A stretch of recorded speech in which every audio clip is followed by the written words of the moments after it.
মোৰ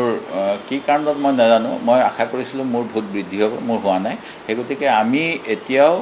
ভোট পাইছোঁ আমাৰতো জিৰ' অহা নাই ন আমাক কেনেকৈ আমি প্ৰতিনিধিত্ব নাই কৰা কওক কম বেছি হৈছে এইটো ক'ব পাৰে যে ভোট বিজেপি আমাতকৈ অলপ বেছি পাইছে এইটোহে কথা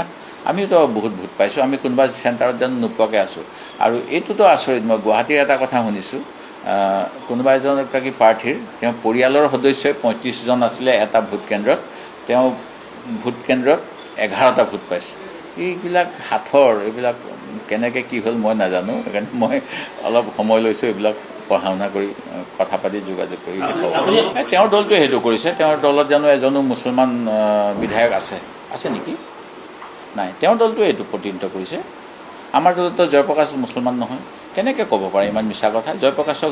দেখোন সদায় মই ৰাতিপুৱা ৰঙা ফুট লোৱাই দেখোঁ হাউচত যেতিয়া চাওঁ মুছলমান মানুহেতো ফুট লৈ পেলাই কামত নাহে গতিকে মুখ্যমন্ত্ৰীয়ে এটা মিছলীয়া আকৌ মিছা কথা ক'লে আপোনালোকে সেই মিছা কথাত বিশ্বাস কৰি মোক এইটো প্ৰশ্ন সুধিছে আমাৰ দলত হয় 18জনমান বোধকৰো সংখ্যালঘু এজন সংখ্যাগুৰু সম্প্ৰদায়ৰ আছে হ'ব আৰু কিমান হৈ থাকে এই লোকৰ কথা সুধি থাকিব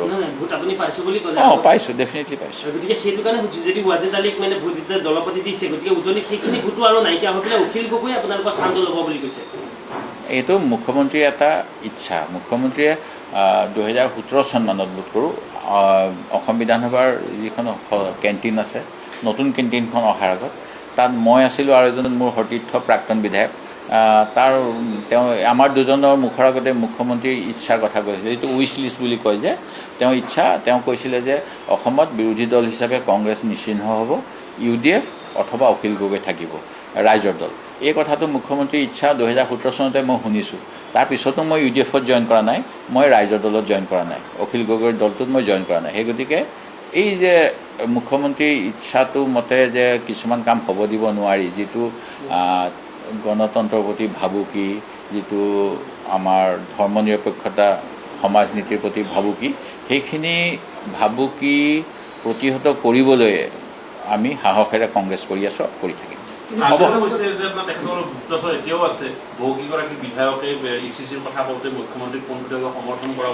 এই কথাটো তেওঁলোকে নিজে চেলেঞ্জ কৰা উচিত মই ভাবোঁ বিধায়িনী দলৰ প্ৰতিজন বিধায়কে বৰ্তমান বিধায়কে মুখ্যমন্ত্ৰীয়ে এনেকুৱা যিটো কথা যদি তেওঁলোকৰ চৰিত্ৰত সন্দেহ প্ৰকাশ কৰিব লগা কথা কয় চেলেঞ্জ কৰা উচিত